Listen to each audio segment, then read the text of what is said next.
Assalamualaikum warahmatullahi wabarakatuh. Alhamdulillahirobbilalamin, Allahumma sholli ala Muhammad. Kali ini teman-teman saya akan sharing tentang bisnis yang tidak ada matinya. Kok bisa bisnis nggak ada matinya? Mungkin karena bisnis itu nggak bernyawa. Teman-teman, kalau teman-teman melihat beberapa bisnis yang tahu-tahu collab, tahu-tahu nggak ada kabarnya, mungkin kalau boleh saya sebut nama ya, sekarang kabar Nokia gimana tuh? Kabar BlackBerry pernah dengar nggak? Nggak ada kabarnya, bisa jadi mati. Atau bahkan teman-teman pernah punya bisnis yang dulu dipakai sekarang sudah nggak ada kabarnya karena nggak zaman. Nah, bisa jadi demikian. Makanya beberapa bisnis yang ada zamannya atau bahkan akan ditinggal zamannya, dia akan mati. Ada minimal 4 bisnis yang tidak ada matinya.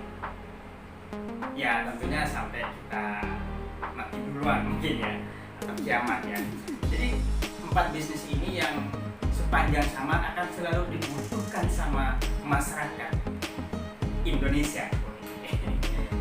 Yang pertama, bisnis yang tidak ada matinya teman-teman, yaitu bisnis kesehatan. Siapa yang nggak butuh sehat? Tentunya yang berkenaan dengan kesehatan ini ya bisnis rumah sakit, mendirikan rumah sakit, mungkin jualan obat, apotek, atau bahkan jualan jamu. Ya sepanjang masa yang namanya jamu itu dibutuhkan, ya tentunya jamu-jamu tertentu atau obat-obat yang memang penting untuk kesehatan. Jadi yang berkenaan dengan kesehatan, apapun kayak rumah sakitnya atau tenaganya, itu pasti bisnis yang tidak ada matinya. Bisnis yang kedua teman-teman, bisnis yang tidak ada matinya, nggak ada masanya, yang setiap orang pasti membutuhkan bisnis ini, yaitu bisnis pendidikan. Wih, kok bisa? Bisnis dibuat pendidikan, atau pendidikan kok dibuat bisnis, kok bisa? Nyatanya demikian teman-teman. Apalagi di kota, ya mungkin di desa, namanya pendidikan nggak begitu nyata bisnisnya, meskipun ada bayar ini, ada bayar itu, dan itu kembali ke yang punya lembaga. Tapi kalau di kota teman-teman, atau kebanyakan sekarang di kota, bahkan banyak di Indonesia ini, bisnis pendidikan itu dijadikan bisnis, dan itu memang realita. Semua orang butuh pendidikan. Siapa yang nggak butuh pendidikan? Semua orang butuh pendidikan. Makanya bisnis pendidikan ini mendirikan sekolah ya, atau kebutuhan-kebutuhan yang berkaitan dengan pendidikan, ya bukunya mungkin sekarang sudah mengurangi ya. Pokoknya semua perangkat yang dibutuhkan dengan berkaitan dengan pendidikan pasti lakunya tidak ada matinya. Sama dengan kesehatan tadi, pasti lakunya ya. Itu nomor 2, yaitu bisnis yang tidak ada matinya, bisnis pendidikan. Mungkin sekarang pandemi gimana buat sekolah kok? Nggak sekolah tapi tetap bayar ke sekolah, tetap bayar ini bayar itu. Jadi inilah 2 bisnis. Yang tadi pertama adalah bisnis kesehatan, yang kedua adalah bisnis pendidikan. Baik, yang ketiga teman-teman, bisnis yang tidak ada matinya, yaitu bisnis retail. Apa itu retail? Retail itu biasanya yang dibutuhkan keluarga, yang dibutuhkan dapur, sembako. Itu masuk bisnis retail, yang selagi ada manusia di dunia ini, pasti bisnis retail ini akan selalu tumbuh dan dibutuhkan oleh masyarakat. Sembako, minyak goreng, pokoknya apa yang dibutuhkan keluarga itulah. Ya, pokoknya berkenaan dengan makanan ini pasti semua orang butuh makan. Maka bisnis makanan ini atau yang berkenaan dengan makanan tidak akan ada matinya selagi masih ada manusianya. Itulah bisnis yang nomor 3 yang tidak akan ada matinya, dalam tanda kutipnya. Baik, bisnis yang keempat yang tidak ada matinya, bisnis yang ada dalam kitab suci.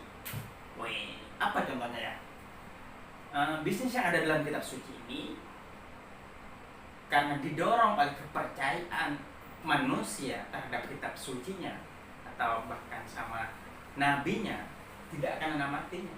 yang jualan ini pasti lakunya, meskipun ada nanti ya naik turun dan selamanya, tapi pasti dibutuhkan sama masyarakat, karena sudah ada dalam kitab suci. Anjuran kitab suci itu melekat pada diri penganutnya. Contohnya nih, bisnis akiko, apa gitu, maksudnya bisnis kambing mungkin ya, atau bisnis haji yang memang anjuran bagi setiap orang Islam yang sudah mampu harus naik haji. Pasti bisnis haji ini juga nggak ada matinya. Terus gimana kalau sekarang pandemi? Tetap masih antri orang untuk bisa bagaimana naik haji. Tentunya travel itu pasti dibutuhkan banyak orang, terutama karena dorongan agamanya mereka harus ngambil bisnis ini, apa ya, harus naik haji. Tentunya naik haji ke siapa? Ke travel yang punya akses ke sana, meskipun legalitas ya ada di pemerintah ya teman-teman.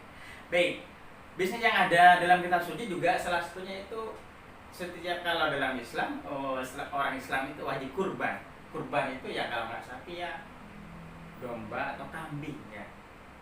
Makanya mempunyai kambing dan domba ini pasti dibutuhkan banyak orang, karena ini bisnis yang ada anjurannya dalam agama itu. Pokoknya banyak lagi yang bisnis yang ada dalam kitab suci, kayak menutup aurat, berarti orang butuh untuk menutup aurat, dibutuhkan orang, dibutuhkan umat. Makanya bisnis-bisnis yang demikian itu pasti dibutuhkan banyak orang, tidak ada matinya, pasti selalu dibutuhkan selagi manusianya masih ada. Baik, demikian teman-teman, itulah 4 macam bisnis yang tidak akan ada matinya, dan maksudnya akan selalu dibutuhkan banyak orang sampai orang itu mendahuluinya. Mudah-mudahan bermanfaat. Terima kasih. Assalamualaikum warahmatullahi wabarakatuh. Semoga bermanfaat. Jangan lupa like, share, and subscribe, dan tekan tombol loncengnya. Oke?